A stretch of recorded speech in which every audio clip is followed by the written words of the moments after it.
il jure par la Constitution et il jure de défendre et de protéger la Constitution, de respecter, d'honorer cette Constitution et d'être un homme au service du peuple. Voilà que Faure, au lieu d'être au service du peuple, au lieu de respecter, d'honorer la Constitution, il est en train de balayer de revers de la main cette Constitution pour s'en doter d'une nouvelle et encore proroger son mandat présidentiel à des temps indéfinis.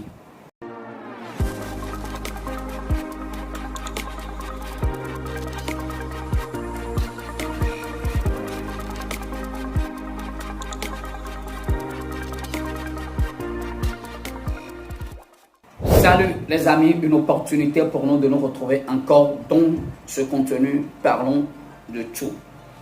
Zion PMD, alors toi qui ne t'es pas abonné, abonne-toi pour faire partir de la grande famille de Zion PMD qui s'agrandit de jour en jour. Je fais un coucou à tous mes abonnés, à tous ceux-là qui regardent mes vidéos de près ou de loin.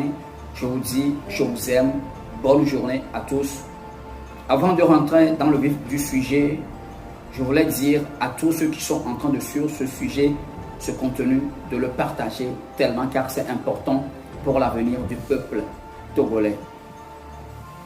J'en fais appel de même à tous les hommes de Dieu qui sont au Togo, tous les éminents hommes de Dieu dont les noms sont propagés par tous les toits, sur tous les toits, même à l'international, qu'ils sont des hommes de Dieu, révérés au Togo, appréciés, honorés et respectés, de prendre part à ce débat qui est tellement très important, de sonner la sonnette d'alarme car c'est important pour nous.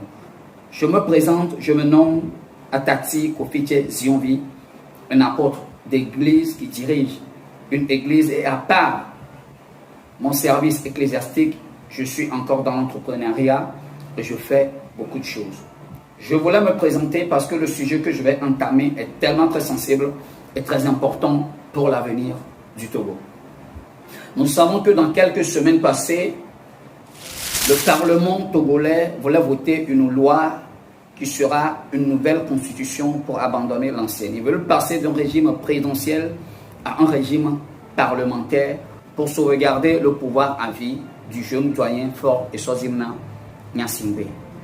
Faisons un peu une histoire concernant la manière dont Faure Eswazimna Gnassingbé est arrivé au pouvoir en février 2005. Tout juste après l'annonce du décès du général Gnassingbé Eyadema, le président de la République togolaise,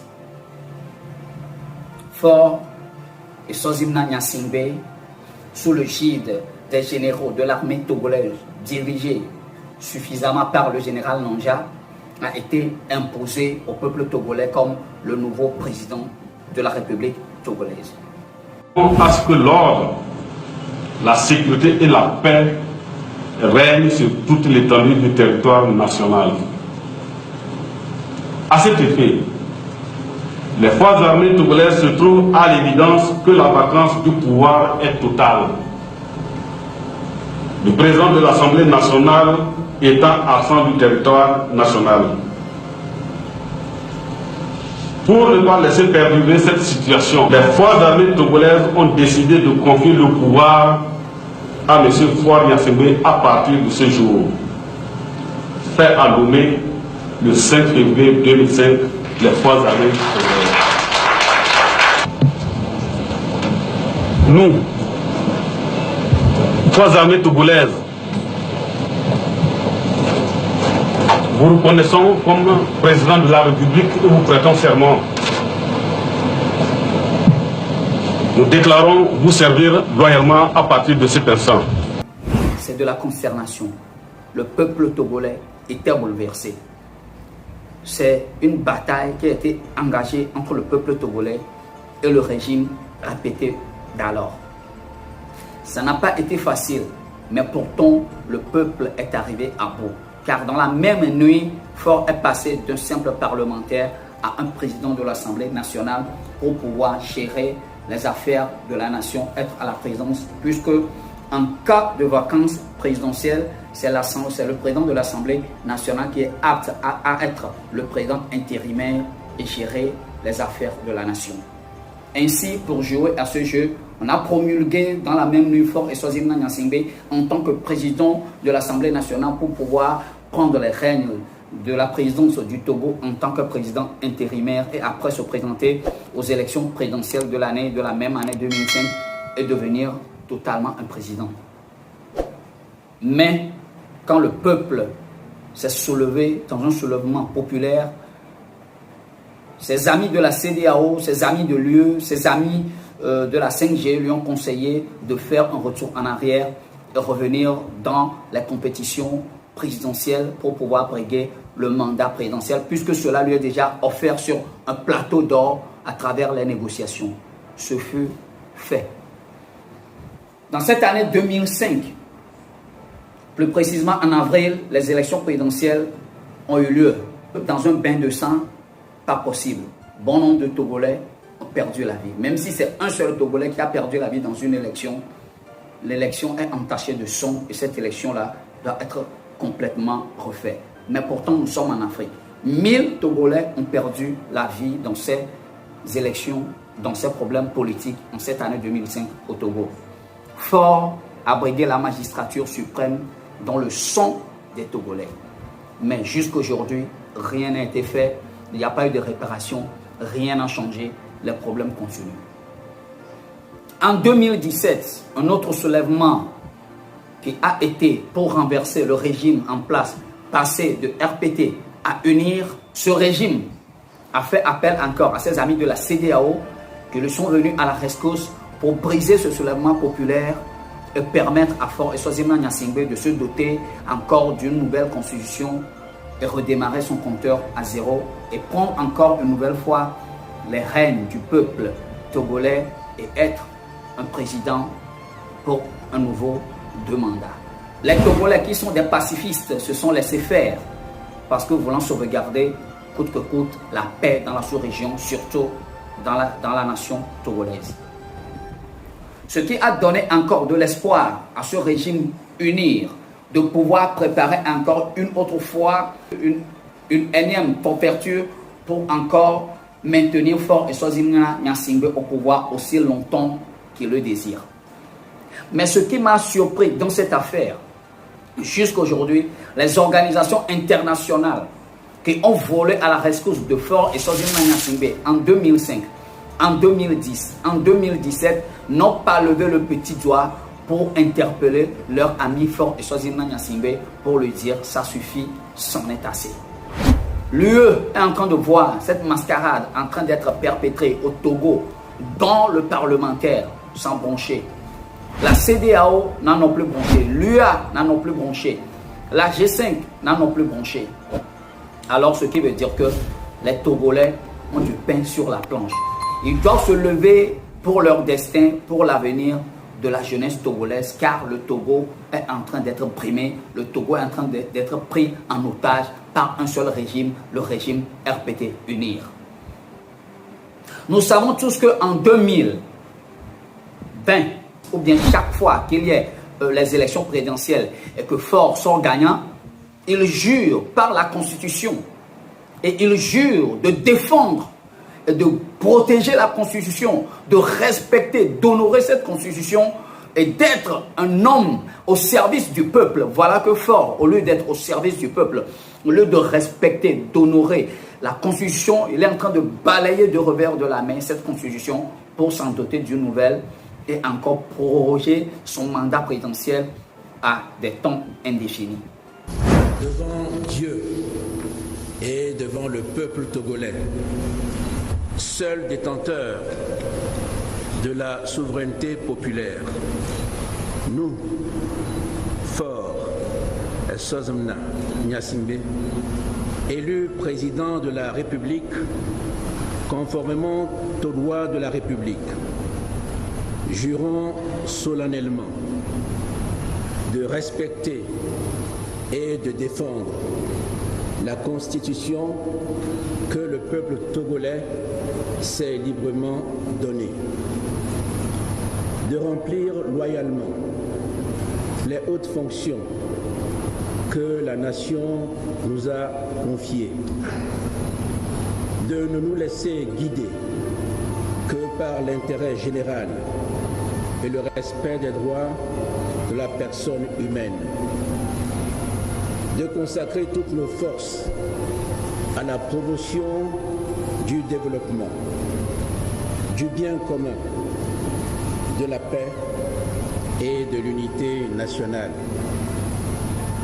de préserver l'intégrité du territoire national, de nous conduire en tout en fidèles et loyaux serviteurs du peuple. Si les Togolais se laissent faire, alors le Togo va devenir une monarchie. Il est temps surtout que la jeunesse qui a 20 ans en 2025 comprenne que depuis 2005, Faure et Sozina Gnassingbé n'arrêtent pas de rouler les Togolais dans la farine et de s'amuser avec le destin de ce peuple, car se prend tout puissant. Un discours qu'il a tenu dans le second congrès statutaire du Parti Unir m'a tellement marqué. Mais ce que je vois le contraire de ce discours. Dans ce discours, Faure et Sozina disaient qu'il faut la discipline dans le rang de RPT Unir. Si Faure et Sozina Gnassingbé même est discipliné, si les parlementaires d'Unir sont disciplinés, je ne pense pas qu'ils vont vouloir encore changer la constitution et s'en doter d'une nouvelle. Car il dit que la discipline, c'est de faire preuve de maturité. Il dit que la discipline, c'est de faire un choix mature, un choix de responsabilité. Je ne pense pas que si les parlementaires ont compris ce discours, de faire un choix mature, un choix de responsabilité, ils ne puissent pas proposer cette modification de notre constitution qui a été une constitution votée librement par le peuple togolais à plus de 99% en 1992. Je pense que pour le RPT Unir, la constitution togolaise n'est qu'une serviette ou un torchon de cuisine avec lequel on se sert à faire de n'importe quoi et de tout. La seule chose importante pour ce régime sur la constitution, c'est le mandat présidentiel. Le reste, ce n'est que du torchon. C'est à violer quand on le veut. C'est à piétiner quand on le désire. Selon notre humeur, on gère la constitution, on la modifie, on la fait comme on veut. Mais où sont les hommes de Dieu dans cette affaire? Les éminents hommes de Dieu. Où est Diakouti Mitré? Où est William Tété? Où est Abama François? Où est Noumobi Dochi? Où êtes-vous, les hommes de Dieu, honorés, respectés? Vous qui tenez la vie des Togolais entre vos mains sur le plan spirituel et charnel. Parce que non seulement vous êtes des leaders spirituels, mais vous êtes aussi des leaders charnels pour eux. De les diriger, de les parler, de compatir aux souffrances des Togolais. Où êtes-vous? Où sont les évêques des catholiques? Où sont les pasteurs des églises évangéliques presbytériennes et des églises méthodistes? Où êtes-vous? Où sont les hommes de Dieu? Où êtes-vous? Et cette énième perverture est en train de se perpétrer librement à l'Assemblée nationale. Allons nous laisser faire, peuple togolais, parce que nous avons peur des armes, nous avons peur qu'ils ont l'armée de leur côté. Nous ne serons pas aussi lâches. Il faut que le peuple dise non, nous n'en voulons plus. Il faut que le peuple se lève parce qu'en 2005, qu'est-ce qui a permis qu'on a laissé Faure sur le fauteuil magistral après qu'il y ait eu les élections et que les résultats sont proclamés? Est-ce que quelqu'un le sait? Ceux de la CEDEAO sont venus négocier que Faure reste là pour un seul mandat et corriger les bavures de son père. Parce que lui, il est un intellectuel, il a fréquenté, il a fait l'Occident, il a fait l'Amérique, alors il peut mettre le Togo sur les rails de la démocratie. Mais c'est une leurre.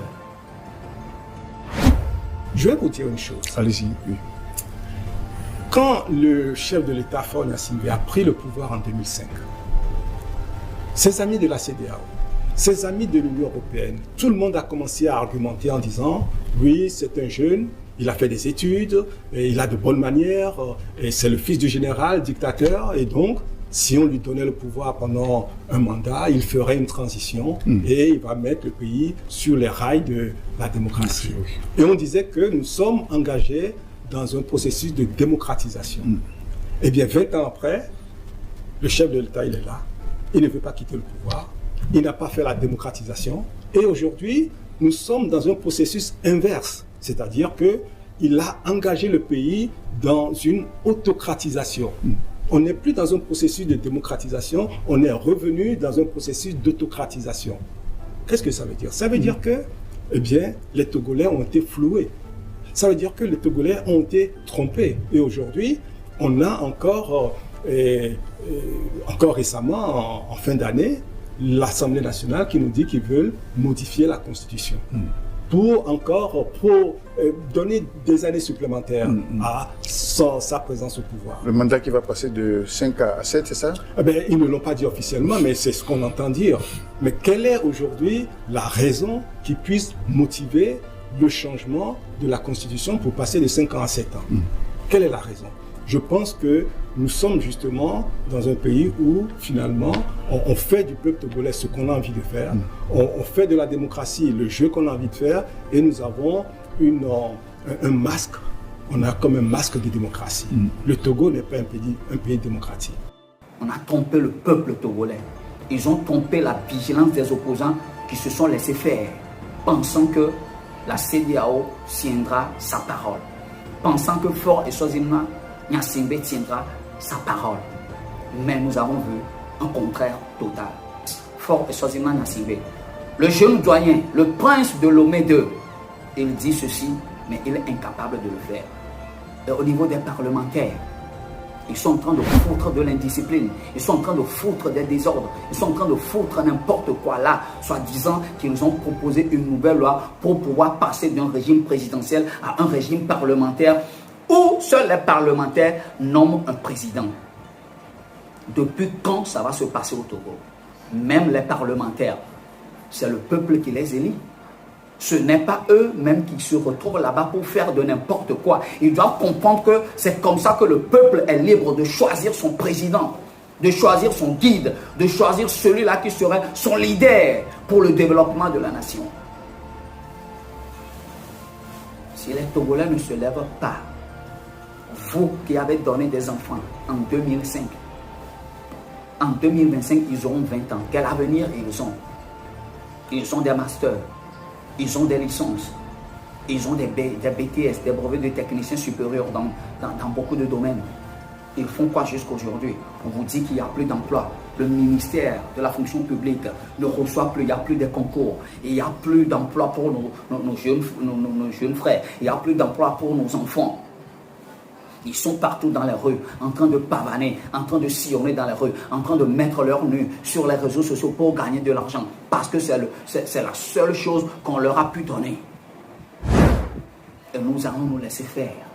Pourquoi allons nous laisser faire? Je fais appel au peuple togolais, du sud au nord, de l'est à l'est, de se lever comme un seul homme pour faire barrière à cette forfaiture que Faure Gnassingbé et ses acolytes parlementaires sont en train de perpétrer à l'Assemblée nationale. Nous sommes tous Togolais. Nul n'est au-dessus de la loi. Nul n'est au-dessus de la Constitution. Et nul n'est au-dessus de son prochain. Si réellement, Faure et Sozimna Gnassingbé sait que tous les Togolais sont égaux devant la loi et qu'il n'y a pas de discrimination entre nous, il n'y a pas de considération, il n'y a pas de considération de rang social, il n'y a pas de considération d'ethnie, il n'y a pas de considération de personne ou de sexe. Alors il doit comprendre que l'humilité dont il parlait quand il avait fait son second congrès statutaire de son parti, l'humilité dont il parlait, d'être dans la peau, de se mettre dans la peau de son prochain et de le comprendre. Il doit savoir que s'il avait cette humilité, il allait démissionner depuis 2015. Après qu'il ait brigué le 3e mandat en 2015, en 2020, Faure ne devait plus se présenter. S'il a réellement l'humilité dont il est en train de parler. Parce qu'il doit savoir que le peuple togolais aspire à un changement, à une alternance. Le peuple togolais est fatigué avec ce régime. Si Faure et Sozimna, l'humilité dont il est en train de parler, la main sur la conscience, c'est une vraie humilité dont il est en train de parler, il doit démissionner. Il ne doit plus se représenter même en 2025. Et de surcroît, il ne doit plus laisser à ce que cette forfaiture que le parlementaire UNIR est en train de faire là-bas ne va plus permettre que cela passe. Il doit arrêter l'hémorragie parce que ça en est assez, ça suffit. J'ai fait ma part, fais ta part. Togo debout, vaincront ou mourront, mais dans la dignité. Il faut que les parlementaires de RPT UNIR apprennent la dignité. Il faut qu'ils apprennent la dignité. On peut tout voler aux Togolais, mais on ne peut pas voler leur dignité. On peut voler leur richesse, on peut voler leur liberté, mais pas leur dignité, parce que nous sommes des fils dignes du Togo. Nous ne sommes pas des étrangers au Togo. Nous sommes tous Togolais, comme le régime RPT UNIR. Tous ceux qui sont dedans sont des Togolais. Nous sommes tous des frères. Alors pourquoi nous brimer? Pourquoi nous marcher dessus? Pourquoi nous tourner en bourrique? Pourquoi nous prendre comme des personnes ignorantes et écervelées? Alors qu'ils arrêtent ça.